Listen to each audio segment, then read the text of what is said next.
Market में बहुत शोर है। लगता है फिर किसी एग्ज़ाम का रिज़ल्ट आया है।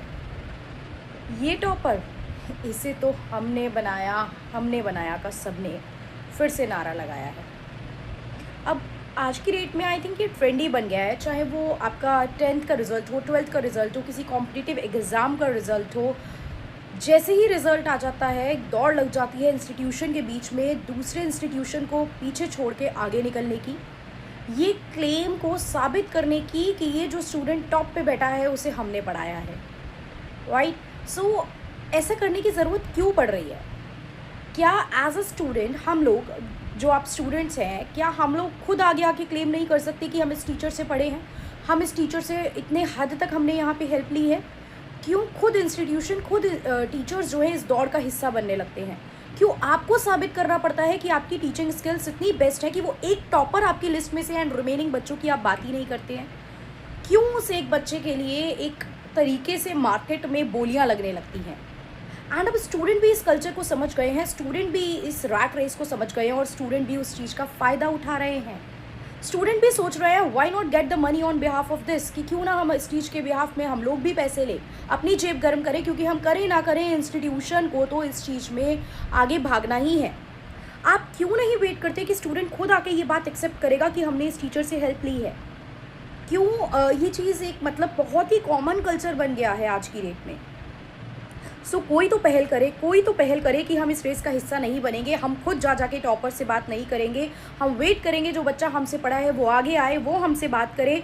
अगर वो कंफर्टेबल है तो वो पब्लिक के सामने जाए और बात करे कि उसने हमसे हेल्प ली है या हमारी वजह से उसकी कोई भी बेनिफिट हुआ है। क्यों स्टूडेंट ये टॉपर की बोर्ड लिस्ट देख के इंस्टीट्यूशन को ज्वाइन करते हैं कि वहाँ पे 50 टॉपर की लिस्ट है, नाम है, तभी हम उस स्टूडेंट्स ने ये काम स्टार्ट करा ना कि जिसका बोर्ड बड़ा है, जहाँ ज़्यादा बच्चे हैं, जो ज़्यादा टॉपर क्लेम कर रहे हैं, हम वहीं एडमिशन लेंगे। ऐसा हुआ तभी एक इंस्टीट्यूशन ने इस चीज़ को बढ़ावा दिया और उसी को देखते देखते मार्केट में कंपटीशन की वजह से बाकी इंस्टीट्यूशन ने भी इस चीज़ को बढ़ावा दिया। तो अगर एज अ स्टूडेंट आपको इस चीज़ से प्रॉब्लम है तो एज अ स्टूडेंट आप भी अपनी कोचिंग चूज़ करते हुए थोड़ा वाइज रहिए।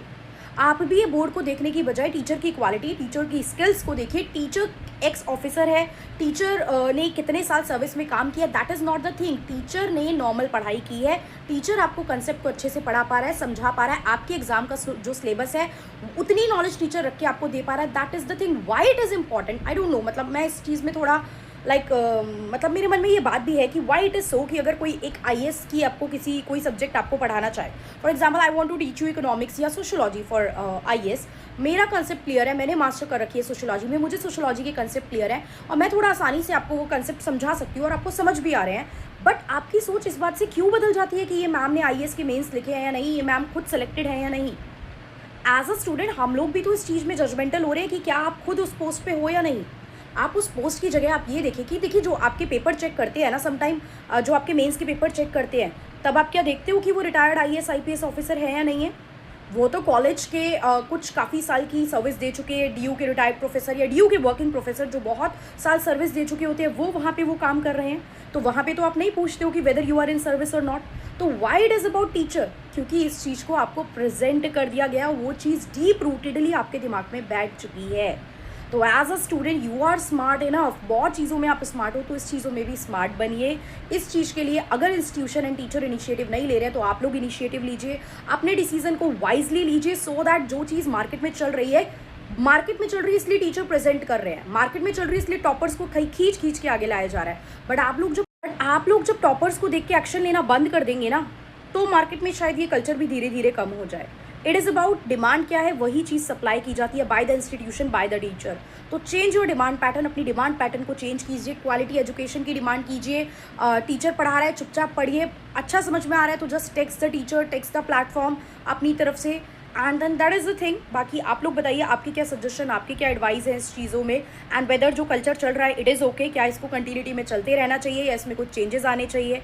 चेंज आने चाहिए तो कौन कौन क्या क्या चेंजेस कर सकता है? आप लोगों के सजेशन भी वैल्यूएबल है मेरे लिए। बट मैं ये देखती हूँ कि it is not only about कि एक एसएससी का रिजल्ट आया है, एसएससी का रिजल्ट आए, चाहे सीए का रिजल्ट आए, चाहे 10th का रिजल्ट आए, चाहे 12th का रिजल्ट आए, चाहे आईएएस आईपीएस का रिजल्ट आए, नाउ ये हर जगह हर प्लेटफॉर्म की बात बन चुका है। तो आप लोग बताइए आप लोगों के क्या व्यू पॉइंट है इस बारे में।